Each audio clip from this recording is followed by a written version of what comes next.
Okay guys, Assalamualaikum warahmatullahi wabarakatuh kepada yang menonton. So hari ni aku just nak buat ulasan sedikit tentang cerita yang tular baru-baru ni.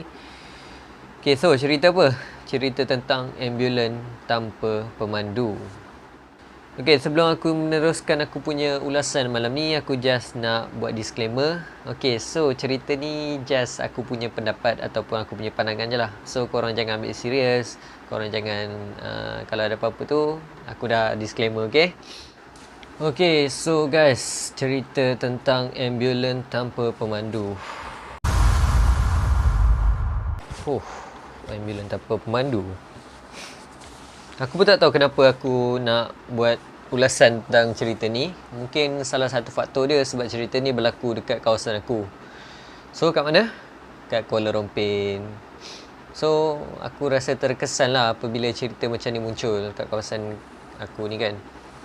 Walaupun kita tak tahu kebenaran cerita ni, sama ada cerita ni betul ataupun cerita ni hanya rekaan semata-mata.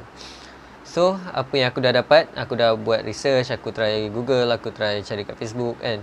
So, apa yang aku dapat, aku ceritakanlah sedikit macam mana cerita ni boleh tular. Okay, so cerita dia bermula apabila, okay, aku namakan individu dalam cerita ni sebagai individu A. Okay, tak naklah A, aku cerita pasal individu D lah, D. Okay, D. Okay, so si D ni memandu kereta dalam pukul 3 lebih pagi. Okay, so apabila dia memandu ni, dia ternampak satu ambulan ni ada kat tepi jalan, di bahu jalan. Lama juga kat bahu jalan tu. Lepas tu tiba-tiba masa dia memandu, ambulan ni bergerak ke hadapan keretanya. And then aku tak sure sama ada kereta atau motor. Okay, so aku cerita kereta lah maybe. Okay, so apabila ambulan ni muncul kat depan kereta dia, dan dia decide lah nak potong ambulan ni. So apabila dia potong ambulan ni, apa yang memeranjatkan dia, ambulan ni tiada pemandu. So siapa yang memandu ambulan tu?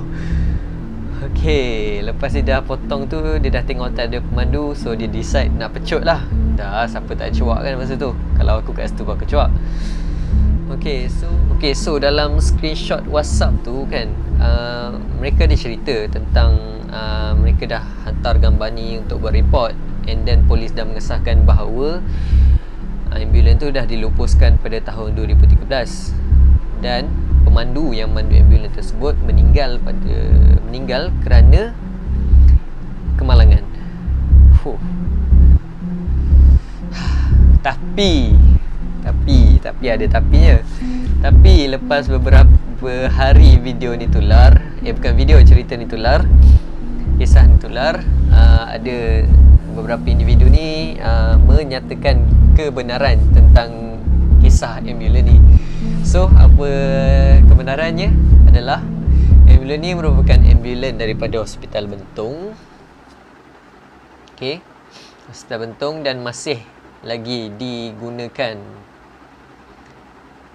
Okay, masih lagi digunakan sebab kalau kita boleh tengok dekat situ ada satu buku rekod penggunaan ambulan tu, dan ambulan tu masih digunakan, masih diselenggarakan sampai ke tahun ini. Okay, so aku tak tahu sama ada cerita ni cerita betul ataupun tidak, ataupun mungkin bagi setengah orang tu cerita ni just untuk menarik perhatian mereka, menambah like lah kononnya, ataupun menambah follower. Tapi aku tak jamin bahawa cerita ni atau cerita karut ataupun cerita betul. Tapi korang boleh bayang tak kalau cerita ni cerita betul? Benda ni berlaku kat kawasan kita tau. Bye.